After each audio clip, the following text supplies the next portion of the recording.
Hello बच्चों, let's see the question.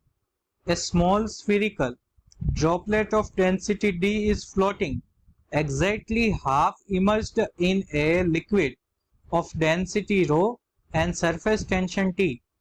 The radius of the droplet is, हमें radius find करनी है बच्चों. Take note that surface tension applies an upward force on the droplet. बताया गया है कि जो टेंशन फोर्स है वो अपवर्ड फोर्स लग रहा है, अपवर्ड डायरेक्शन में लग रहा है बच्चों. तो सबसे पहली चीज बच्चों कि इसमें कौन सा वाला की कॉन्सेप्ट यूज होगा. तो जो यहाँ पर बच्चों की कॉन्सेप्ट है वो कौन सा वाला होगा बच्चों. तो यहाँ पर की कॉन्सेप्ट आएगा टेंशन फोर्स और surface tension. We can say that कौन सा कॉन्सेप्ट आएगा बच्चों की कॉन्सेप्ट. तो वो आ जाएगा surface tension. Surface tension clear. Surface tension को हम क्या लिखते हैं बच्चों. तो T is equal to F by L. और दूसरी चीज बच्चों क्या आ जाएगा. तो यहां पर आ जाएगा दूसरा जो है बच्चों buoyant force. BUOYANCY buoyancy force. Clear बच्चों. जो ऑलवेज अपवर्ड डायरेक्शन में लगता है बच्चों. कौन सी डायरेक्शन में लगता है. अपवर्ड डायरेक्शन में. याद रखना है आपको. अब बच्चों क्या बताया गया है कि जो ड्रॉपलेट है बच्चों, ड्रॉपलेट वो कौन सी कंडीशन में है बच्चों. तो हाफ इमर्स्ड है. अब हम क्या करेंगे बच्चों, इसको फिगर आउट करते हैं. हम यहाँ पर कुछ समझते हैं कि सपोज कि हमारे पास कुछ इस तरह की फिगर है बच्चों. इसमें मैं लिक्विड फिल कर देता हूं. ये लिक्विड बच्चों. अब क्या करना है बच्चों, जो ड्रॉपलेट है ड्रॉपलेट वो इसमें हाफ इमर्स्ड है बच्चों. हाफ, ये हाफ इमर्स्ड है बच्चों इसमें. क्लियर. अब एक फोर्स इसके डाउनवर्ड लगेगा mg और दूसरा बायोंसी फोर्स बच्चों अपवर्ड लगेगा. और दूसरी चीज ये भी बताई गई है कि जो टेंशन फोर्स है बच्चों, टेंशन फोर्स बराबर सरफेस टेंशन फोर्स Fs वो भी अपवर्ड डायरेक्शन में है बच्चों. तो अगर ये ड्रॉपलेट बच्चों हाफ इमर्स्ड है मतलब कि इक्विलिब्रियम कंडीशन में है बच्चों, तो मैं यहां पर लिख सकता हूं कि droplet is in equilibrium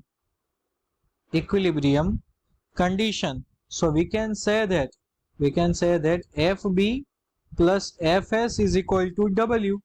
result number 1. Clear बच्चों. ये इक्विलिब्रियम कंडीशन के लिए है बच्चों. अब हम क्या सीखते हैं बच्चों, तो जो ड्रॉपलेट है उसका वॉल्यूम ऑफ ड्रॉपलेट का वॉल्यूम कितना होगा बच्चों. तो V is equal to 4/3 pi r cube.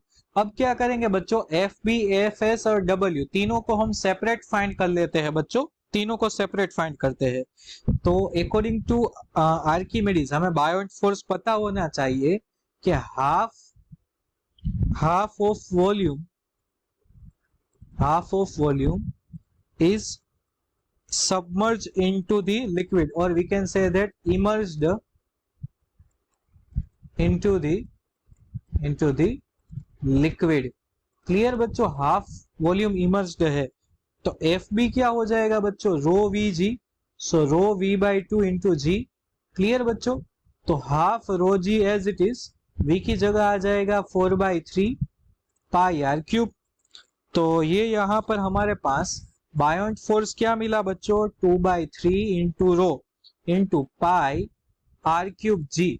यहाँ पर हम क्या करते हैं बच्चों, ये स्मॉल r ले लेते हैं क्योंकि हमें जो फाइंड करने का बताया गया है उसमें ऑप्शन के अंदर इसे स्मॉल r से डिनोट किया गया है. तो हम इसे स्मॉल r कंसिडर कर लेते हैं. यहाँ पर भी बच्चों हम क्या करेंगे, स्मॉल r लिख देंगे.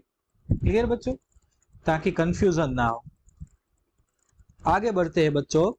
अब हमारे पास बायोंट फोर्स अवेलेबल है बच्चों. इसे हम नाम दे देते हैं रिजल्ट नंबर 2. अब सरफेस टेंशन का जो फोर्स होता है Fs, आपको पता है F इंटू L हो जाता है. क्लियर बच्चों, F इंटू L. और यहाँ पर T इंटू L आ जाता है बच्चों. T is equal to F by L. Then Fs is equal to क्या हो जाएगा बच्चों, टी इंटू एल, तो टी हो जाता है और इसमें जो लेंथ है बच्चों, ड्रॉप की लेंथ कितनी हो जाती है 2 पाई आर। Result number 3। और बच्चों ये जो हमें मिला है ये कौन सा फोर्स है, सरफेस टेंशन वाला फोर्स है। अब बात करते हैं हम वेट की। जो वेट है बच्चों, वेट वो कितना हो जाता है, तो डेंसिटी जो है बच्चों वो है ड्रॉप की डी। सो रो वी जी की जगह पर यहाँ पर आ जाएगा DVG, DVG D as it is, V की जगह आ जाएगा 4/3 pi R cube into G. So finally answer आएगा 4/3 pi R cube into D G. ये आ गया इक्वेशन 4। अब बच्चों हम क्या करेंगे, पुटिंग इन इक्वेशन 1, हमने इक्वेशन 1 जो है बनाया है बच्चों, putting in equation 1, main formula जो है हमारा इक्वेशन 1 आप देख सकते हो, F B plus F S is equal to W. इसमें सारी वैल्यू सब्स्टिट्यूट करेंगे बच्चों, तो एफ बी की जगह आ जाएगा 2/3 rho pi R cube G plus F S तो 2 पाई आर टी, और राइट साइड में क्या आ जाएगा 4/3 pi R cube D G. अब बच्चों आप कैलकुलेशन करते जाओगे तो आपको जो फाइनल आंसर है बच्चों, हम इसमें स्टेप बाय स्टेप कैलकुलेशन करेंगे बच्चों, तो कौन सा वाला स्टेप कैंसिल हो जाएगा। तो आप देख सकते हो कि यहाँ पर से एक 2, यहाँ पर से 2 और यहाँ पर से 2, इतना स्टेप कैंसिल हो जाएगा बच्चों। यहाँ पर आ जाएगा 2, पाई कैंसिल हो जाएगा, यहाँ पर से भी पाई कैंसिल हो जाएगा बच्चों, क्लियर। और हम क्या करेंगे बच्चों, आर भी कैंसिल कर देंगे, क्लियर, यहाँ से भी आर और यहाँ से भी आर। अब बच्चों यहाँ पर क्या बचने वाला है बच्चों, तो आप देख सकते हो कि रोजी आर स्क्वायर, सॉरी रोजी आर स्क्वायर डिवाइड बाय क्या आ जाएगा 3, यहाँ पर ओनली टेंशन बचेगा, और यहाँ पर क्या आ जाएगा बच्चों 2/3 डी जी आर स्क्वायर। आप कैलकुलेशन करोगे बच्चों तो फाइनल आंसर आपको क्या मिलने वाला है, फाइनल आंसर, तो आप देख सकते हो कि हम क्या करेंगे बच्चों, तो यहाँ पर 3 से मल्टीप्लाई कर देते हैं, एलसीएम ले लेते हैं, तो rho g R square, rho g R square plus 3t is equal to 2dgr square, clear बच्चों। और फाइनली हम क्या करेंगे बच्चों, 3t को ऑब्जेक्ट बनाएंगे, तो यहाँ पर क्या आ जाएगा g 2d minus rho into R square, and finally r को ऑब्जेक्ट बनाइए तो अंडर रूट के अंदर क्या आ जाएगा 3t divide by g 2d minus rho. So बच्चों इस क्वेश्चन जो है, क्वेश्चन थोड़ा कॉम्प्लिकेटेड था बच्चों, लेकिन हमने स्टेप बाय स्टेप यहाँ पर सॉल्यूशन किया है और हमें r की कुछ इस तरह की वैल्यूज मिली है बच्चों।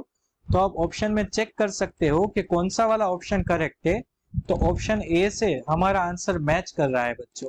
So our key concept will lead us to the correct answer, and correct answer is option A. So I hope बच्चों you all understood it well. Best of luck.